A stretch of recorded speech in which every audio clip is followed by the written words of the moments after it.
সকালবেলা রোজকার মতন ঘুম থেকে উঠলাম, আমি ঘুম থেকে ওঠার পরে আমি বাজারের দিকে যাচ্ছি। তারপরে আমি বাজারটা কমপ্লিট করে নিয়ে আসলাম, নিয়ে আসার পরে আমার দাদা পেঁয়াজগুলো কাটছে, চুলার পরে তারপর মাংসগুলো যেগুলো আছে সব পিস পিস করে কাটছে।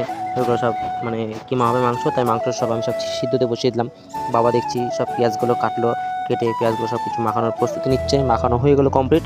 তারপরে আমি একে একে মোমোগুলো সব বানাচ্ছি, একে একে আস্তে আস্তে মোমোর সব আমি সব বিভিন্ন রকম সব শেপ দিই। এই পছন্দ হলো এই কাটিংটা, তাই এটা দিলাম। মোমো সব হয়ে গেলো কমপ্লিট।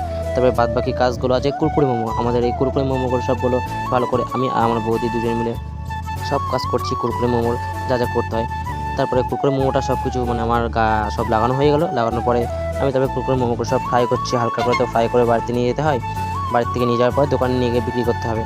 তাই এগুলো সব আমি সব আস্তে আস্তে ফ্রাই করছি। ফ্রাই করার পরে আমার দাদা দোকানে চলে গেল। দোকানে গিয়ে আমাকে কিছুক্ষণ পরে ফোন করলো, বলছে ভাই ওভেনটা জ্বলছে না, ওভেনটা নষ্ট। তারপর বাড়ি থেকে আমি একটা ওভেন নিয়ে গেলাম, আমি দোকানে দিলাম। তারপরে দেখছি আমার দোকানে ওভেনটা মোটামুটি ভালো আছে, সব আস্তে আস্তে দোকানটা রেডি করলাম। রেডি করার পরে আস্তে আস্তে টুকটাক কাস্টমার আসছে। এই কাকাটা বললো একটা কুরকুরে ফ্রাই নেবে, আর একটা স্টিম মোমো, আর একটা ভেজ মোমো নেবে। তাই হচ্ছে কাকাটা রেডি করে দিলাম। রেডি করার পরে কাকাটা নিয়ে চলে গেল। তার ঠিক কিছুক্ষণ পরে এই দাদাটা চিকেন মোমো নিল 1 প্লেট, এবং এই দাদাটা 1 প্লেট ভেজ নিল। ভেজ মোমো খাওয়ার পরে আবার আর 1 প্লেট ভেজ মোমো নিল।